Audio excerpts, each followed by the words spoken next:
নমস্কার বন্ধুরা, আশা করি সবাই ভালো আছেন এবং সুস্থ আছেন। আজকে আলোচনা করব এলসিন 500 ট্যাবলেট সম্পর্কে। ডাক্তারবাবুরা কেন এটি প্রেসক্রাইব করে থাকে, এটি কিভাবে কাজ করে, এই ট্যাবলেটটি খাওয়ার ক্ষেত্রে কী ধরনের সাবধানতা অবলম্বন করা উচিত, এই সমস্ত বিষয় নিয়ে আজকের এই ভিডিওতে আলোচনা করব। তাই ভিডিওটি না টেনে সম্পূর্ণ দেখুন এবং চ্যানেলে নতুন হয়ে থাকলে অবশ্যই চ্যানেলটিকে সাবস্ক্রাইব করুন আরও নতুন নতুন ভিডিও পাওয়ার জন্য। বন্ধুরা, এলসিন 500 ট্যাবলেটটি হলো লুপিন লিমিটেড দ্বারা তৈরি একটি জনপ্রিয় ব্র্যান্ড। এর বর্তমান এমআরপি 100 টাকা।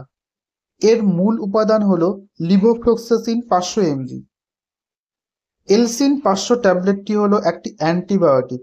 বিভিন্ন প্রকার ব্যাকটেরিয়াল ইনফেকশন যেমন নিউমোনিয়া, ব্রঙ্কাইটিস, ত্বকের সংক্রমণ, মূত্রনালীর সংক্রমণ সহ বিভিন্ন ব্যাকটেরিয়াল ইনফেকশনের চিকিৎসায় ডাক্তারবাবুরা ব্যবহার করে থাকে এই ট্যাবলেটটি। ব্যাকটেরিয়াল ইনফেকশন শরীরের বিভিন্ন অংশে হতে পারে। এই সংক্রমণ খুব তাড়াতাড়ি ছড়িয়ে পড়ে। এই সংক্রমণকে বন্ধ করার জন্য এলসিন 500 ট্যাবলেটটি ব্যবহার হয়ে থাকে। এলসিন 500 ট্যাবলেট শরীরের মধ্যে থাকা ব্যাকটেরিয়াগুলোর বংশবিস্তার রোধ করে এবং মেরে ফেলে। ফলে ব্যাকটেরিয়ার কারণে হওয়া বিভিন্ন রকমের সমস্যার সমাধান হয় এই ওষুধটি ব্যবহারের ফলে।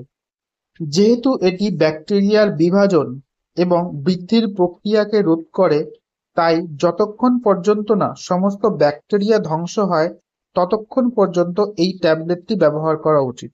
তাই ডাক্তারবাবুরা ঠিক যতদিন এই ট্যাবলেটটি খাওয়ার পরামর্শ দেন, আপনার সমস্যাগুলি ঠিক হয়ে যাবার পরও ঠিক ততদিন পর্যন্ত এই ট্যাবলেটটি খাওয়া উচিত। এলসিন 500 ট্যাবলেটটি ডাক্তারবাবুর নির্দেশ মতো প্রতিদিন একই সময়ে খাওয়া উচিত। যদি কখনো ভুলবশত এই ট্যাবলেটটি খাওয়া ভুলে যান, তাহলে দুটো ট্যাবলেট একসঙ্গে না খেয়ে পরবর্তী ট্যাবলেটটি খাওয়া উচিত। এলসিন 500 ট্যাবলেট সাধারণত কোনো পার্শ্ব প্রতিক্রিয়া নেই, তবে কিছু কিছু ক্ষেত্রে খুব সাধারণ পার্শ্ব প্রতিক্রিয়া যেমন মাথা ব্যথা, মাথা ঘোরা, বমি বমি ভাব এবং কোষ্ঠকাঠিন্য দেখা দিতে পারে। এই সমস্যাগুলি সাধারণত নিজে থেকেই ঠিক হয়ে যায়, তবে এগুলি দীর্ঘস্থায়ী যদি হয় তাহলে আপনার ডাক্তারের পরামর্শ নিন।